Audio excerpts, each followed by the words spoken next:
What's something you think about often? God.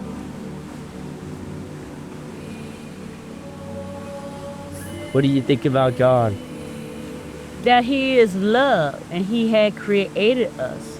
And that's how we get to know one another, because He created us all.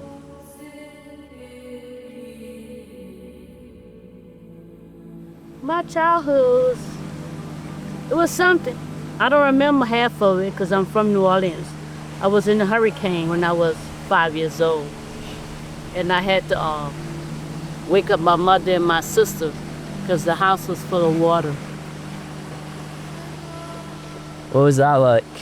Scary, very scary, because it was a hurricane, and at 5 years old, I experienced something tragic. I lived in a project after the Hurricane Bessie, and then I moved out of my mother's apartment and lived into a project on my own. So I was in a lot of projects. Magnolia Project, Seminar Project, Tulane Project, Methamphetamine Project, Callio Project. So I was in a lot of projects growing up. That's why I like Chicago. And then I moved in a project in Chicago, Cabrini Green. But my auntie, she made a whole lot of sense, told me, well, Pam, you just left a project in New Orleans. Why sell it for less and move in a project in Chicago? So that gave me a strong mindset to always go for what I want and don't sell it for less. I did not like living in a project. Projects to me is poverty. Scary, very scary. Because you live close to one another and then have fights and killing, all sorts of things in a project. And so like you have to really be strong to survive. And God had gave me the strength to survive today. And that's what I think about God all the time, because my son and my sister and my mom, they're all with God. And they lived in the project also. I had got out of the project because I didn't belong there. That's why I had to figure out a way to get out. And that what made me got out, because I noted that I didn't belong in the project. Why'd you know you didn't belong in the projects? It's just a sense of feeling I had, because I was kind of scared. I was scared, I couldn't sleep. People breaking in your house in a project, and then hoarding. I didn't like the company I had kept, so I had to get away from the company to better myself. My childhood was drinking and smoking cigarettes to try to fit in. That's why today I know that I'm not a follower. I'd rather be a leader, not a follower. Because I did not like the company I had kept. But once you're sitting down and drinking and smoking and everything, then you wind up fighting. And my cousin, she had got shot in the head because she was smoking and drinking, but they was sitting in a parked car. So someone just shot her in the head. And that's what made me realize that drinking and smoking is not fun. I went to Alcoholics Anonymous. I stopped drinking and I stopped smoking. I wanted to better myself and be sober all the time and talk to people who drank and drug, know that that's not the right thing to do. My mama died from cirrhosis of the liver, so I copped it off of my mom, drinking and smoking. But I didn't like it. I was doing to try to be grown. but it didn't sit well with my spirit. I always was getting drunk. And I noted that God did not want me to be drunk all the time. So when I came to Chicago, I wound up in Alcoholic Anonymous for the stay sober. When did you start drinking? When I was 8. 8 years old, I started drinking and I started smoking cigarettes at 8 years old. Were other kids your age doing that too? I liked to be with older people. I did not want to be with kids. I liked to be grown. My mind was grown. My mind was no little kid. Yeah, I remember the first time I was out. My mama sent me to the store to go get it. I went and got the beer and I went and got the cigarettes. But I was too young to get it. So I asked an adult who I saw was going into the store to get me a quart of Falstaff and a pack of Viceroys.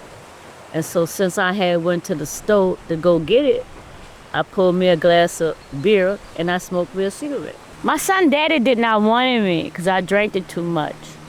So I went to the wedding and I ruined it because I was jealous because he married someone else and I didn't marry me. I told her wet it up because I wanted to be the wife, but he ain't wanted me to be the wife. I threw the cake on the ground.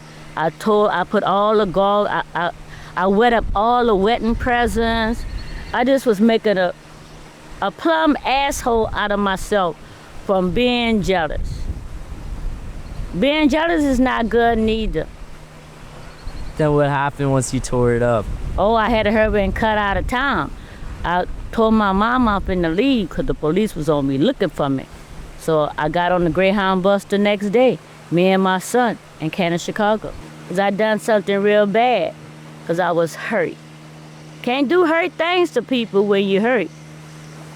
Never let it go. I left New Orleans and I never look back because every time I go to New Orleans, I go to New Orleans for funerals. I don't go to New Orleans for to have fun. New Orleans is a fun place, don't get me wrong. I'm sugar and spice and everything nice. That's how I look at myself. So that's how I have a good positive attitude because I'm in Chicago and I'm from New Orleans. And so I don't let where I'm at weigh me down because I know that wherever I go at, God is with me. That's how I look at life. Yeah. I'm not really by myself. You can't be in a rush. Can't be in a rush. I was in a rush to be an adult, but when I came to be an adult, I didn't like it. I wanted to be back a child. That's why it's good to take your time and growing up and don't rush to drink and smoke. I love babies. Babies to me is pure. They're innocent. You know, babies, you know, they crying because they need the pamper change or either they want a bottle.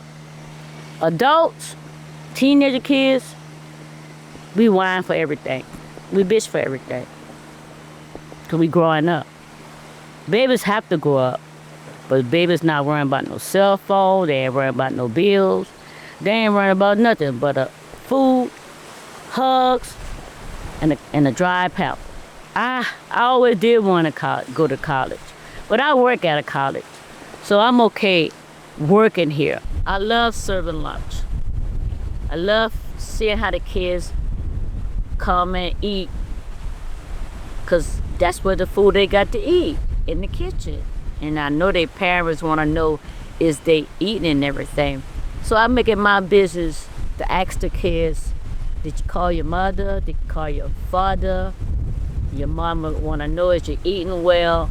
So to me, the kids is away from home, but they have me to talk to because I'm always ready to hear it. That's nice. You're welcome. I like being nice. It's easy for me to be nice. Because I used to be sad in New Orleans. I'm not sad. My sadness come and go because I think about my sister, my son, and my mom. But I get back to reality that the students, they would like to see a happy face and not a sad face. And that's why I focus on being positive when I talk to the students. my son had liver cancer. And he drove an 18-wheeler. My son was so nice. He was a gift from God. God gave me my son. My son died at 42, and he loved it what he was doing. He drove around the world in his 18-wheeler. He died in his 18-wheeler, but he wasn't in no wreck or nothing. He just went to sleep and didn't wake back up. He died July the 5th. Because I kept on calling him, because I always talked to my son every day. He didn't answer the phone. I noticed that something was wrong. But he with God now. He rested with the Lord. It made me feel really, really, really sad, because my son was my friend. He wasn't just my son, he was my friend also. He was so cool. He had made me sort of to be cool. Because my son, he know he was dying, but he did not murmur and complain at all. That's how cool he was. He was cooler than a fan. That's what he used to say. The biggest trick the devil had ever had pulled is convincing people that he don't exist. My son told me that. Because the devil do exist. The devil do exist. He put doubts in your mind that you can't do nothing. But I know with God all things is possible. You can do anything you want to do, as long as you have the mindset and continue on doing. Well, I was kind of depressed. I did not want to be happy. I think I probably wanted to die along with my son. And my sister, she died from coronavirus. So my son and my sister, they was like my crutches. My son was on this side, my sister was on this side. They was holding me up. But my friend at church, she told me, let the cross hold you. That's my sister Jenny. I wear her every day. My sister Jenny, she was just sweet as she could be. She had a lot of strength. She ain't back down no fight at all. She liked it to fight. That's what I liked about my sister. Anybody would want to mess with me in the project, I told them, hold up, let me go get my sister. And I went and got my sister. Me and my sister, we double Tina and we beat them up together. Yeah, they had this young lady wanting to fight me. And I was kind of scared of the young lady. So I told her I'm gonna go get my sister. And my sister and her had to fight. I hit her in the head with a broomstick, but my sister was always my backup. She always helped me. That's what I liked about my sister.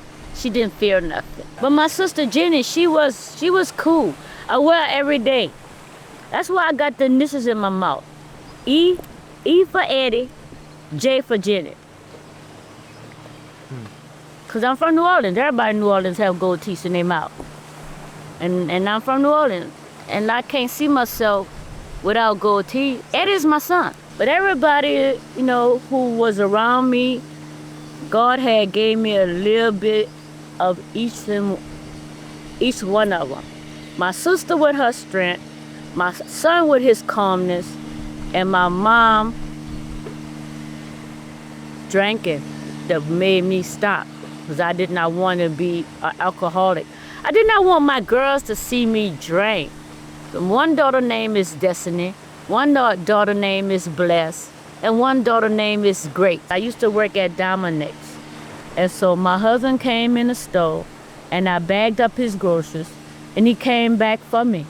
I guess he liked what he saw. He came back for me, and then right then and there, love at first sight, we got married. And we've been married 25 years. There's always room for improvement. And I like to improve myself. I don't just like to just be still and just try to figure out. They got a whole lot of stuff out here that we could do. And when my son died and my sister died, that made me thought about writing a book. Because they're not here. And by me getting bored all the time, and I like talking, and my daughter who go to the Art Institute, her name is Grace. She said, Mom, you always talking about yourself. Won't you write a story about yourself? So that made a whole lot of sense. So that will make me do now. is writing a story about myself. That what made me got into boxing, because I was getting bored and exercising.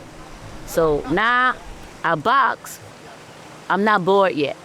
I'm enjoying every bit of it. Yeah. I love planes. I do. Last time I been on a plane when I was going to New Orleans for my mama funeral. That was in 1984. I haven't been on a plane ever since. When I do travel, I travel by train. I love train because you can sightsee.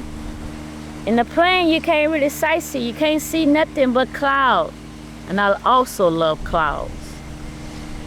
I think clouds is nice. God had put clouds in the sky like a pretty pictures for we could look at. I tell you, I talk about God a lot because he has saved me. I also had cancer, but God saved me from my cancer. My mama had cirrhosis of the liver, my son had liver cancer, and my sister had coronavirus. So all them three is C's. But God spared my life, and I thank God all the time for sparing my life. That's why I'm always grateful. Oh, I felt so sad. I was wondering, how did I get cancer?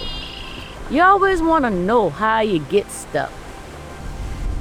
You got to accept whatever you go through, because you're going to go through it regardless.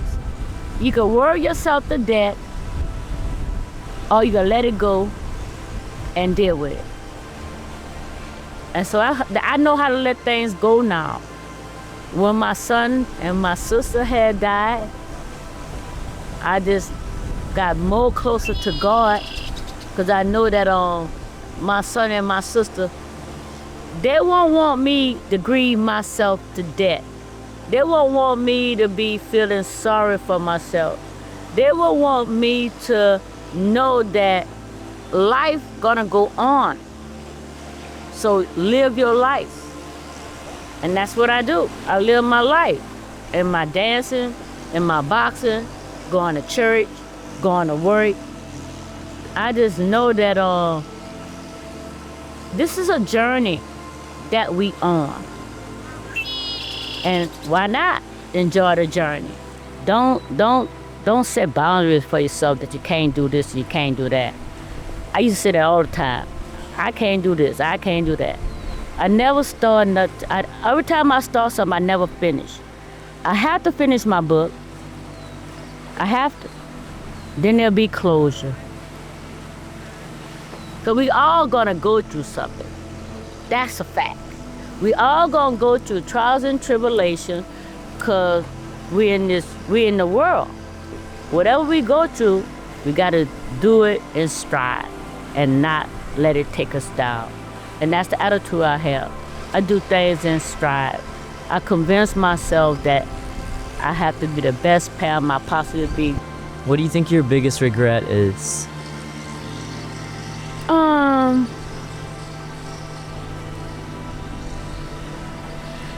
Not being there when my son died. That's my regret. Not being there.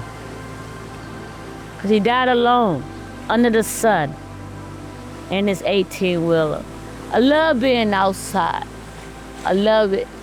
Nothing but fresh air. He died by himself. That's my regret. I wasn't there.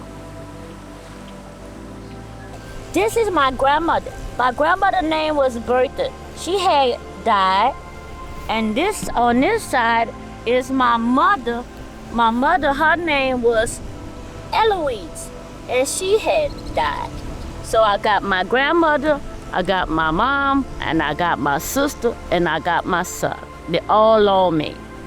My sister and my son is in my mouth, and my mama and my grandmother is on my foot. Do you feel like you lost a lot? Me? Well, I gained too. I gained in a way that amazing. I'm not sad. I'm still here. I got my 3 daughters. I got my husband. And I have my school, I got my church, I got my friends who is interviewing me now. So I don't try to be sad, but I know sadness around the corner. And that's what I tell myself, because my daughter tell me, have a good day on purpose. And I like that saying. So I tell myself, have a good life on purpose.